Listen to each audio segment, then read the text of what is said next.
안녕하세요. 히스토리 북스토리입니다. 오늘은 정병준 작가의 한국전쟁입니다. 38선 충돌과 전쟁의 형성이 부제입니다. 이 책은 국내 역사학자가 쓴 최초의 본격적인 한국전쟁 연구서입니다. 페이지도 무려 816페이지, 800페이지가 넘는 어마어마한 책인데 역사적인 사료에 따라 한국전쟁이 어떻게 형성되어 왔는가를 보는 연구서적입니다. 형성이라는 거죠. 시작하고 끝난 게 아니라 전쟁이 어떻게 형성되어 왔는가를 연구하는데 중점을 둔 책입니다. 고정관념과 진술에 의존하는 전쟁의 발발과 전개 내용보다는 한국전쟁이 어떻게 형성됐는지 그 역사적인 진실을 추구하는데 기본적인 관심을 두고 있는 책입니다. 무엇보다 국내 역사학자가 쓴 최초의 본격적인 한국전쟁 연구서적이다. 이게 핵심인 것 같습니다. 정범 교수는 독도 1947이라는 책이 있는데 독도 연구가로도 굉장히 유명하신 분이죠. 38선에서 지속적으로 반복적으로 지속된 무력 충돌과 외세를 등에 업은 남북한 지도자들끼리 이념적 대립이 어떻게 전쟁의 씨앗을 뿌렸는지, 미국, 소련, 중국 등 강대국의 이해관계가 한국전쟁의 형성에 어떤 영향을 미쳤는지 등등을 열어보는 책입니다. 그 과정에서 이제 한국전쟁에 관한 기조 연구들이 비판적으로 좀 검토되는 부분도 있고, 전쟁사 연구의 기본에 해당하는 1948년 이래의 남한군과 북한군의 병력 현황, 그리고 48년에서 50년까지 38선 충돌 현황 등에 대해서 해외 전쟁 기록물 등을 광범위하게 분석하고 정리한 내용에서 알토란 정보들이 나오고 다양한 정의들이 새로 수립됩니다. 한국전쟁 이전에 어떻게 형성됐는가를 학문적으로 열어보는, 연구하는 연구서라고 보시면 맞을 것 같습니다. 상당히 의미가 있고 깊은 내용이 많습니다. 이 연구에 이제 나오는 신구 노획된 문서들은 대부분 처음 소개되는 것이 많았고, 1947년 이래 소련의 이제 옹기 청진항 30년 조차 관련 기록, 그 다음에 옹진을 공격한 북한군 관련 문서, 인민군 총참모장 강건의 폭사 관련 문서 등이 개별 문건만 보더라도 굉장히 중요한 문건들이 많이 나와 있습니다. 이미 6월 25일 날 빵 하고 총성이 울리기 전에 다양한 크고 작은 국지전이 이루어지고 있었고, 남북한 지도자들은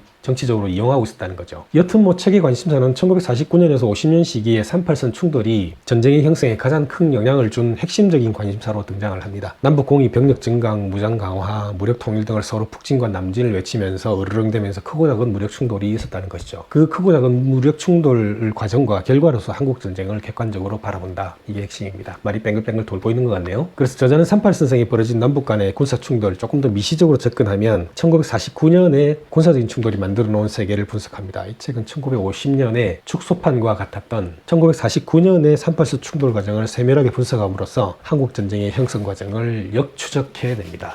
도대체 48, 9, 13년간 무슨 일이 있었던 걸까요?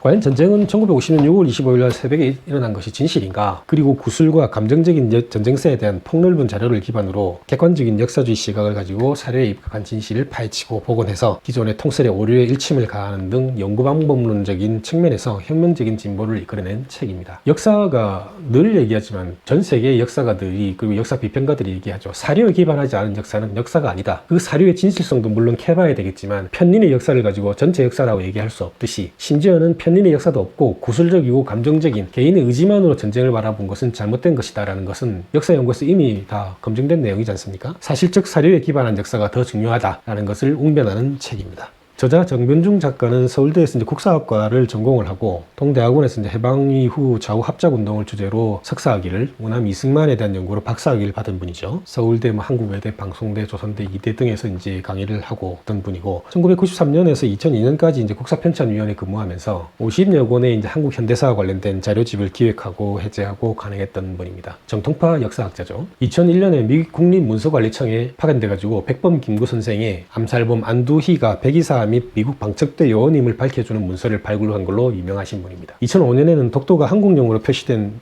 영국 외무성에 대한 대일 강화조약 초안 지도를 발굴하기도 했고, 한국 현대사 자료의 정통한 전문가로서 여운형, 이승만, 김구, 김용중, 김호, 박순동 등 해방 전후 인물과 정치사에 관련된 글을 다양하게 쓰고 계신 분이고, 방송에도 자주 나오시는 분입니다. 최근에는 독도 문제와 한미일 관계에 대해서 글을 쓴 바도, 독도 1947도 정말 재밌습니다. 추후에 리뷰를 하겠습니다. 한국이라면 독도에 대해서 최소한 한 달 정도 투자해가지고 독도는 알아보시는 게 맞지 않을까요? 그래서 저는 독도를 알아보면서 정병준 교수하고 친하게 됐습니다. 굉장히 신뢰가 가는 작가입니다. 저자가 지은 저서로는 목량 여운형 평전, 해방전후사 사료연구, 미국 소재 한국사 자료조사 보고서, 우남 이승만 연구 등이 있고, 역사와 현실, 역사와 비평, 한국민족운동사 연구, 한국역사학 연구, 편집위원, 국사편찬 후원의 대한민국 입시정부 자료 집성 편찬위원을 지냈고, 다양한 대학에 강의를 하고 계시고, 방송 출연도 가끔 하시는 분입니다. 한국전쟁의 저자 3명을 꼽으라고 한다면 해외파는 블루스 커밍스, 국내에서는 박세길, 정병준 작가를 꽂을 것 같습니다. 한국전쟁의 전체적인 전쟁의 기원에 대해서는 최초이자 피의자 미국 무성 비밀 해제 자료를 기반으로 풀어낸 브루스 커밍스를 빼놓을 수는 없고, 빼놓을 수 없는 게 아니라 원픽이죠. 해방과 전쟁에 이르기까지의 전반적인 내용을 폭넓게 자료에 기반해서 조금 감정적으로 제가 보기엔 굉장히 신나게 속 시원하게 풀어쓴 박세길 작가가 있고, 학문적으로 깊이 있게 연구하고 자료를 기반으로 집대성한 정병준 작가가 있는 것입니다. 이 세 명의 작가 중에 가장 현대성이 있고 시사성이 있게 접근하는 사람이 정병준 작가거든요. 대중적인 역사서를 쓰는데 무슨 전공이 중요하겠습니까마는, 따지자면은 정병준 작가는 정통파사학을 연구하신 분이고, 박세길 작가는 대학에서 철학을 전공하고 학생운동을 하다가 감옥에 투옥되면서 10개월 동안 감옥살이를 하면서 불멸의 명작인 다시 쓰는 한국 현대사 1, 2, 3를 편했죠. 물론 감옥에서는 원만 편했지만, 박세길 작가처럼 다양한 시각으로 폭넓게 여러 가지 자료를 취합해서 한 권의 재미난 책으로 만들어내는 것도 굉장히 의미 있는 일이지만, 이 깊이 있는 자료를 기반으로, 폭넓은 자료를 기반으로 미국, 일본, 소련, 중국, 일본 등등의 다양한 자료를 기반으로 깊이 있게 연구하는 연구적 자세도 굉장히 중요하거든요. 정부인 교수는 이 분야에서 굉장히 대단한 분이라고 생각됩니다. 그래서 한국전쟁과 독도에 관해서 연구를 많이 깊이 있게 폭넓게 하고 있고, 다양한 언론에도 노출되는 유명하신 분입니다. 지상파 언론과 유튜브라든지 다양하게 나와가지고 재미있는 내용, 깊이 있는 내용을 얘기하는 분도 굉장히 많습니다만, 유튜브나 유튜브에서 짧은 5분, 10분, TV에 나오는 50분 정도의 프로그램만으로는 사적 사실을 다 이해한다는 건 거의 불가능에 가깝습니다. 특히나 자극적으로 나가서 클릭수를 유도하고 시청 시간을 확보하려고 드는 유튜브 같은 경우에는 한계가 있죠. 그리고 TV 또한 마찬가지입니다. 대중적인 사람들을, 대한민국 국민 전체를 대상으로 하는 수준을 맞추다 보니까 전체적으로 수준이 좀 낮아지는 경향이 있고, 객관적인 사실과 좌우의 편협적인 사고방식을 가지지 않은 중립적인 사고로 특정 사안을 바라보려고 하고, 사실만의 전파에 급급하기 때문에 깊이 있는 내용이 안 나오는 거거든요. 그래서 방송이나 유튜브에는 당연히 없는 내용이 책에 담겼고, 책에 있는 내용 중에 차마 글로 쓰지 못한 부분은 강연회를 가면 그분들이 직접 이야기를 해주는 부분은 더 재미있고 의미 있는 내용이 많기 때문에, 가능하면 강연회를 많이 가보시는 걸 추천을 드립니다. 최근에는 코로나 팬데믹 이후엔 강의 이런 부분이 많이 줄었지만, 출판 기념회라든지 책이 처음 나올 때 그때 가보면 못다한 얘기들이 많이 나오기 때문에, 가능하면 출간 기념회 같은 내용으로 가서 많이 보시는 걸 추천을 드립니다. 최근 지난 2014년에 이제 휴가 갈 때 딱히 할 일이 없어가지고 두 권의 책을 골랐던 게 정병준 교수의 한국전쟁과 독도 1947이었거든요. 그 당시에 이제 자녀들이 고3으로 이제 대학 공부와 학업에 매진하던 시절이라 휴가 이런 개념을 얘기할 수도 없었고, 혼자서 그냥 시골집에 와가지고 조용히 두 권의 책을 읽었던 기억이 새록새록합니다. 생수 한 통 물에 꽝꽝 얼려가지고 머리맡에 두고 안전뱅이 책상에 앉아가지고, 그 당시에는 이런 서재가 없었거든요. 안전뱅이 책상에 앉아가지고 찬물 한 잔 마시고 책 한 페이지 보고 했던 기억이 생생합니다. 올해 반드시 한국전쟁과 독도 문제는 내가 깨겠다, 이런 목표를 가지고 읽었던 책입니다. 1816페이지에 해당하는 두꺼운 책을 열고 굉장히 겁도 많이 냈는데, 실제로 첫 장을 열자마자 마지막 페이지까지 한 방에 다 읽어나기는 평생의 처음이었습니다. 800페이지를 숨도 안 쉬고 읽었다는 표현을 아끼고 싶지 않습니다. 서평을 썼던 글을 보니까 이 책을 보고 나서 바로 전쟁에 관심이 많아져가지고 이 전쟁과 사회란 책, 김동준 작가의 책으로 바로 곧장 이어갔던 기억이 있습니다. 이렇듯 굉장히 두꺼운 책인데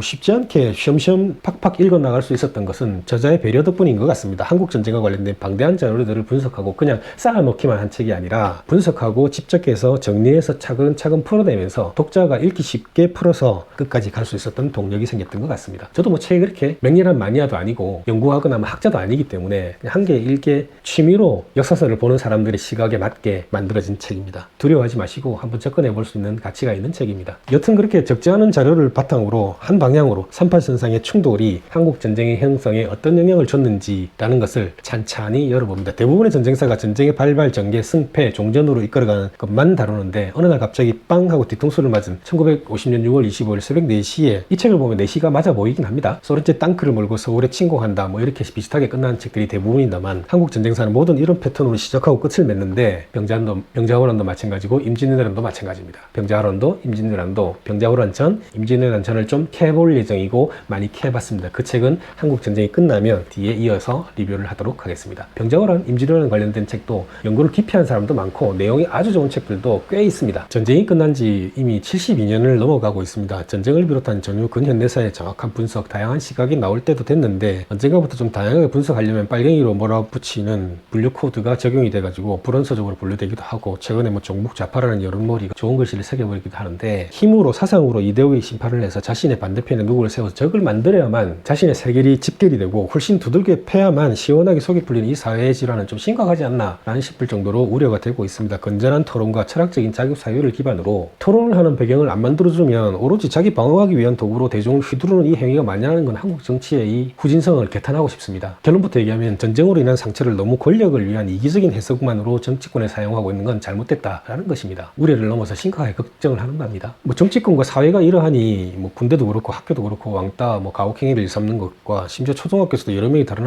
한쪽에 몰아놓고 가혹행위를 하는 것은 우리 편과 내 편을 갈라가지고 힘을 과시하기 위한, 내 세력을 집결하기 위한 형태는 유치원과 초등학교에 벌어지고 있다는 게 안타까운 현실인 거죠. 성인이 그러니 어린이들 어쩌고 하겠습니까? 너무 길어졌네요. 아무튼 한국전쟁 이전에 38선 충돌과 전쟁이 어떻게 형성이 되고 한국전쟁이 어떻게 발발하는 과정에 거쳐왔는가, 사다리를 한 칸 한 칸 한 칸 짚어가면서 정확하게 그리고 방대하게 조사한 논문과 같은 책입니다. 이렇게 땀에 밴 책은 누군가 반드시 읽어줘야 됩니다. 그런 사명감에 읽었습니다. 책 속으로 한번 들어가 볼까요? 북한의 주장에도 불구하고 1950년 6월 25일 북한이 막강한 화력과 잘 훈련된, 잘 편제된 병력을 가지고 전면적으로 38선을 돌파 남진했다는 내용에 드는 의문의 여지가 없습니다. 문제는 누가 먼저 총을 쏘았냐고 질문하면서 복잡하게 꼬이기 시작하는 거죠. 다시 말해서 북한의 대규모 공격이 6월 25일 시작된 것은 남북한이 모두 인정하는 바지만, 이른 새벽 누가 먼저 총을 쏘았느냐 혹은 누가 먼저 도발했느냐라는 질문은 오랫동안 논란이 되고 있죠. 북한은 남한의 전면적인 선제 공격을 주장했지만 이는 신뢰하기 힘든 선전이었죠. 한국과 미국의 자료는 물론 북한 노역 문서 그리고 소련 문서 역시 북한의 전면 공격을 증명하고 있기 때문입니다. 북한의 전면적인 공격 맞습니다. 한국의 사정에 정통했던 주한미 24군단의 군사관이나 부임 1년차에 불과했던 햇병아리 외교관조차 한국에서 내전이 발생할 수 있는 것은 피할 수 없는 진실이었다는 것을 모두 다 피력하고 있습니다. 뚝심이 있었던 김구나 병약하지만 이성적이었던 김귀식 모두 한 목소리로 남북 간에 회피할 수 없는 유혈 군사충돌을 예언하고 있었습니다. 모두 알고 있었다는 거죠. 남한의 한국전쟁과는 진정한 불의의 기습공격, 북한의 한국전쟁과는 도발받은 정의의 반공격전이라는 겁니다. 거기에 미국의 전쟁과는 정보의 실패로 요약이 된다는 거죠. 아이러니하지만 여기에 핵심적인 비밀이 숨어 있습니다. 각국의 전쟁과는 모두 1949년에 비롯된 것입니다. 북한은 1949년의 세계관에, 남한은 1950년의 세계관에 사로잡혀 있다는 큰 격리를 보이는 겁니다. 북한은 1949년의 상황, 즉 남한의 표면적인 공격 태도와 북침 위협, 이에 대비되는 북한의 방어, 수세적인 입장이 전쟁의 진실인 것처럼 꾸며냈죠. 북한은 위상된 평화 속에 대규모 공격을 준비해서 1950년 6월에 전쟁이 시작했음을 대외적으로 위장선전하는데 완전히 성공했죠. 급기야 이걸 진실인 것처럼 자기들은 확신하고 있다라는 것입니다. 한편 한국에서는 1950년 6월 25일날 북한이 이제 가한 진정한 불의의 기습 공격만 기억하고 1949년의 남한 측 공세와 북한의 공격적인 편성, 방어부재는 기억에서 지워버린 거죠. 전 국민 기억 속에 1950년 6월 25일 이전에 48, 49년도의 대규모, 소규모 군사적 접촉은 완전히 기억에 지워버렸습니다. 다시 말해서 한국군의 공격 의지를 가진 방어형 군대였다는 사실을 인정하지 않는다는 겁니다. 한국군의 초기 붕괴는 북한의 화력, 병력의 우세였기 때문은 분명합니다만 그 효과를 배가시킨 것은 진정한 불의의 공격을 가능하게 한 한국군의 방어부재와 공격 의도 중심의 군 편성에 있었다는 것을 인정하지 않는다는 겁니다. 미국 또한 잘못된 가정의 정보를 모두 오판했고 오도했고 그로 말미암아 정보의 실패라는 뼈아픈 교훈을 미국은 얻고 있고 그들은 기록하고 있습니다. 이 한국전쟁의 형성사에서 이 책은 그 출발점을 냉정하게 1949년으로 상정을 합니다. 남한이 강원도 양양 기사문리의 38선상에서 38선 이북을 공격하고 포격했고 해주의 공작단을 파견해가지고 노골적으로 호전적인 대북 공격을 시작함으로써 이전과는 차원이 다른 긴장감이 형성되기 시작했거든요. 북한과 소련 군사고문들은 남한의 침공을 두려워했고 급속한 무장 강화에 대한 대비책을 강구하기 시작했던 거죠. 그래서 1949년에 출발한 남북관계는 이전 시기와는 질적으로 완전히 다른 긴장관계를 형성하고 있다는 걸 아셔야 됩니다. 이 북한군의 화력, 병력 준비 상태가 한국군에 결정적인 타격을 줄 수 있었는지는 지금도 의문이긴 합니다. 미군의 공습과 한미 양군의 반격이 격화되면서 7월 말 현재 북한군의 병력 손실은 58,000명에 달했고 8월 5일경에는 북한군의 병력 수는 69,100명에 불과했다는 겁니다. 북한군의 장비도 3분의 1 이하로 감소했고 개전 이후 한 달 만에 병력과 화력이 개전 전 시점에 2분의 1 또는 3분의 1 수준으로 급감한 겁니다. 덕분에 북한군은 강제로 의용군들을 편입해야 된다는 필수 불가결한 요소에 빠져들었고 그들은 훈련이 전혀 안 된 오합지졸들이었습니다. 거기다가 한국전쟁 중에 북한군의 보급 수준은 굉장히 믿기 어려울 정도로 열악했고 포탄이 떨어져가지고 자주포와 포 운영을 아예 하지도 못하는 건 물론이고 기름이 없어가지고 진격을 하지 못하는 등 북한군의 화력이나 병력이 그렇게 열세에 있지 않았다는 것도 중요한 사실입니다. 이 책의 관점 중에 굉장히 주목할 내용이 하나 있는데요. 이 책의 기본적인 관점은 1950년 6월 25일 날 발발한 전쟁이 내전적 외형을 지닌 국제적인 전쟁이었다라는 시각이 핵심입니다. 아주 중요한데요. 많은 학자들이 한국 내부의 계급 사상, 지역 갈등이 한국 전쟁을 불러일으킨 주요 요인이라고 지적을 했지만 이 책은 여기에 동의하지 않죠. 한국 전쟁의 가장 기본적인 동력은 해방 이후의 미소의 38선 설정 및 한국 분단, 양국에 대한 정책, 점령 정책에 대한 결과물이었다라고 냉정하게 금을 긋습니다. 블루스 커밍스만은 조금 다른 시각이죠. 조금이 아니죠. 굉장히 다른 시각이죠. 이 한국 전쟁은 미소, 남북, 좌우가 충돌된 종합적인 갈등의 대폭발이었는데 이 화약고 폭발은 한국이 아니라 미소가 출처였으며 축적된 폭발물을 향한 도화선 역시 미소에 의해서 준비되고 점화된 것이라고 봅니다. 김일성이 불은 당겼지만은 이는 스탈린의 동의 없이는 불가능한 일이었거든요. 문화인 108명이 이제 선언했는데 내전 같은 국제전, 외전 같은 동족전쟁으로 한국전쟁이 시작됐다는 것은 변함없는 진실인 것 같습니다. 외전 같은 내전, 내전 같은 외전이라는 거죠. 문화인다운 평가입니다. 클라우제비츠가 유명한 얘기를 했죠. 전쟁은 다른 수단에 의해서 수행되는 정치의 연장에 불과하다. 정치의 연장이었던 거죠. 군사전략, 작전술, 교리 등 측면에서 볼 때는 이 전쟁은 한국인들만의 전쟁이 아니었다는 겁니다.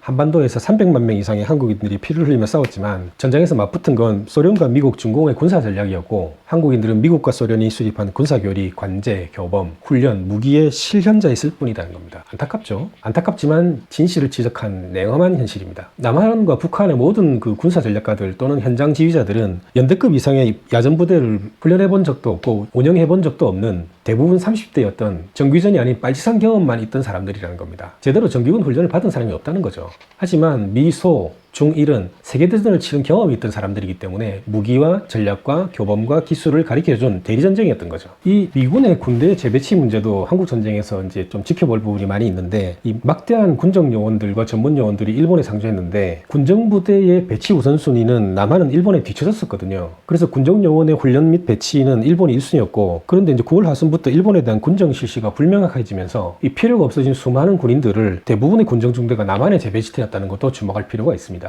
북한에서 보기에는 병력 증강이거든요. 일본에 대한 적대적인 점령에 대비해서 주둔된 군정 요원들이 남한으로 쏟아져 들어왔고 이들은 교범에서 배운 대로 행동했습니다. 점령군이죠. 미군의 제1점령의 목표는 소련의 팽창을 저지하는 것이었고 한반도의 통일, 독립 같은 한국인들의 가장 중요한 문제들은 그 다음 순위나 고려 대상에는 완전히 거리가 있었습니다. 일본군의 무장해제와 한국의 군정이 실시된 것은 아무런 법적 논리적 연관관계도 없는데 한국 사람들은 당연하게 받아들였습니다. 38선과 미군 군정은 동전의 앞뒷면인 것처럼 다양한 사실로 받아들였지만 남한에 대한 군정의 실시와 지속은 국제법적으로 심각한 오류가 있었던 것이죠. 적대 국가에 대한 점령과 군정의 실시가 되기는 하지만 그것도 과도적으로 용인될 수 있다고 하는 것인데 3년 이상 실질적으로 한국의 주 정부 역할을 박탈한 것은 심각한 문제였다는 겁니다. 그걸 사람들은 잊고 있습니다. 결국 38선은 한국민들에게는 큰 상처를 남겼죠. 하나는 국토의 분단이었고 다른 하나는 군적 수립으로 인한 주권의 부정이었던 겁니다. 패전국도 아닌데 왜 군정을 하는 겁니까? 이 38선의 국제법적인 유효성은 단지 일본군의 무장 해제였는데 그 효력과 범위를 넘어서는 남북 분단 주권 부정으로 연결됐던 것이죠. 이 한국 사람들에게는 38선과 국토 분당이 자연스럽게 강요됐고 미소 양진영의 대결과 반복이 강화되면서 38선은 한반도가 처한 모든 비극적인 상황의 표상이 되어버린 겁니다. 미소 점령기의 38선은 크게 두 시기로 나눠볼 필요가 있습니다. 첫 번째 시기는 1945년에서 47년이고 두 번째 시기는 47년에서 48년까지입니다. 이러한 그 짧은 시기의 구분은 큰 의미를 가지고 있는데 45년에서 47년까지는 비정치적이고 사소한 충돌들이 지배적이었던 반면에 48년에 접어들면서 충돌 양상이 완전히 바뀌었습니다. 정치적이면서도 군사 충돌화 된다는 것인데 이 두 번째 차이는 1948년이 되면서 한국인들이 충돌의 주역으로 전면에 등장한다는 겁니다. 1947년 5월 주한미군 정보부는 38선이라는 비자연적 경계선이 작동 이래 가장 사소한 것들이 이야기됐다면 그 사소한 사건들을 다양하게 정리한 자료들이 이 책에 담겨 있습니다. 제가 보기엔 사소하지 않습니다. 브루스 커밍스와 의견이 조금 다른 부분도 중간에 여러 번 나옵니다. 브루스 커밍스는 북한이 주한미군 철군을 원했고 미군을 잔류시키기 위해서 도발을 했던 남한보다는 북한이 덜 공격적이었다고 얘기를 하고 있는데 그렇지만 북한이 여전히 수동적인 태도만은 취하진 않았고 1950년 6월과 마찬가지로 통일정책과 전투를 혼합시켰다고 평가를 했죠. 커밍스는 내전적인 갈등이 1945년에 시작됐고 49년에는 붕괴선상에서 정규군 부대들이 직접적인 대립 국면이 시작됐다고 봤지만 또 1949년 전투가 전쟁의 시작이었고 50년 전쟁은 이미 시작되었다라고 지적했습니다. 다시 말해 존 메릴스와 브루스 커밍스 등은 49년과 50년의 38선 충돌이 한국전쟁에 긴밀하게 관련될 뿐만 아니라 한국전쟁의 사실적 발발 시점이었다고 얘기를 하고 있고 그들은 38선 충돌은 작은 전쟁이었으며 한국전쟁은 이미 1948년 또는 1949년에 시작됐다고 주장을 하고 있습니다. 큰 차이가 있죠. 최근 남북한의 군사력 변화도 냉정하게 꿰고 있습니다. 전쟁사 연구에서 가장 중요한 요소 중에 하나가 병력 규모거든요. 한국전쟁 연구에도 이는 동일한데 지금까지 한국전쟁사 연구에서는 가장 중요한 기차적인 남북한의 병력 규모에 대한 정확한 통계 수치조차 연구되지 않았습니다. 개전 당시 한국군이 북한군에 비해서 2분의 1 병력 수준의 열세였다라는 정도만 대충 얘기하고 넘어가거든요. 군사력 변화를 냉정하게 트래킹하고 다 다 열어보고 있습니다. 이 중요한 내용이 많이 있는데 이걸 다 얘기하면 책이 될 것 같아서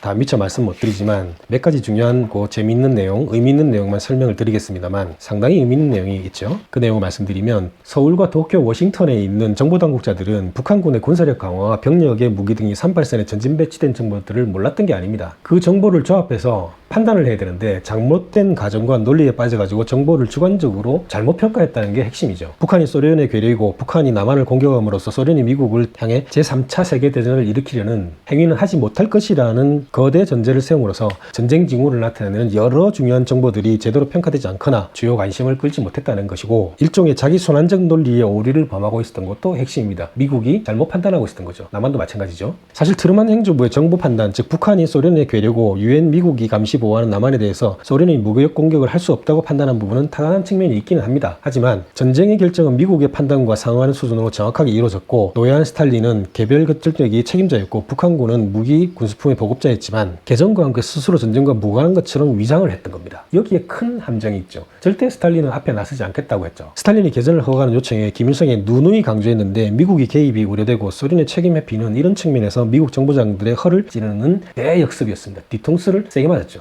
실질적으로 북한 배후에 소련이 있었고 스탈린은 모든 것을 결정하는 책임자였지만 개전 이후 전쟁 전면에서 표면적으로는 소련은 그 어디에도 없었던 것이다 라는 것으로 위장이 되었습니다. 미국 정보 담당자들은 당황했고 허둥거렸죠. 미국 정보전에 실패였습니다. 훗날 역사에서 다 알려지긴 했죠. 그때 미국은 몰랐던 겁니다. 허둥지둥 됐던 거죠. 가장 중요한 일은 정확하게 판단된 정보들이 판단과 결정을 위해서 고위당국자의 책상에 올려져 있었는데 그걸 열어보고 판단하지 못했고 잘못 판단했다는 게 핵심입니다. 책 내용에는 1949년 중반에 한국군은 대북 공격 의지를 갖고 있었습니다. CIA의 표현을 빌리자면 발생 가능성은 있지만 실현 가능성은 없는 것이었지만 이러한 공격 성향은 한국 정부와 군에 부정적인 영향을 미쳤습니다. 1949년 이래 한국이 공세적인 입장에 취해 주한미 군사고문단과 주미대사관은 한국의 공격력을 억제하는 한편 공격 무기는 물론 충분한 여분의 군수품을 제공하는 것을 꺼렸던 거죠. 한국의 호전적인 태도가 위험하다고 봤던 겁니다. 1949년 중반까지는 한국군의 병력 규모가 북한을 앞질렀고 표면적으로 드러난 공격 상황도 북한보다 강했기 때문에 주한미국 정보당국은 1949년 말 북한의 병력 강화, 무장 강화를 일종의 방어 수단으로 해석을 했던 겁니다. 한국군은 공격 의도를 가진 방어형 군대였고 1949년 하반기에 접어들면 북한의 급격한 병력 무장 강화로 남북 간의 전력이 역전됐지만 공격 의도는 되풀이되고 되풀이됐던 겁니다. 이승만은 1949년 11월 3일 무초 대사에게 한국은 필요하다면 무력으로 투쟁해서 통일을 달성할 준비가 돼 있다고 발언을 했고 무초는 한국의 방위력 강화와 호전적인 이승만에 제어하는 이중적인 과제 속에서 고민만 깊어져 갔던 겁니다. 여기에 혼선은 이승만이 기름을 부었습니다. 북한은 공격을 결심하고 병력 무장에 남한에 대한 우위를 확보했던 1950년 4월은 미국은 오히려 대한 군사력의 감축을 시도했다는 게 함정입니다. 한국군의 호전적인 태도가 미군을 우려를 증폭시켰고 미군은 지원을 줄이려고 검토를 하는 상황에 이끌어졌기 때문에 개전 초기에 열세가 될 수밖에 없었던 거죠. 이 점에 대해서는 한국 정치인들이 반성을 해야 됩니다. 자기 정치력의 확보, 자기 지지 기반을, 자기 정치적인 오욕을 달성하기 위해서 그저 북침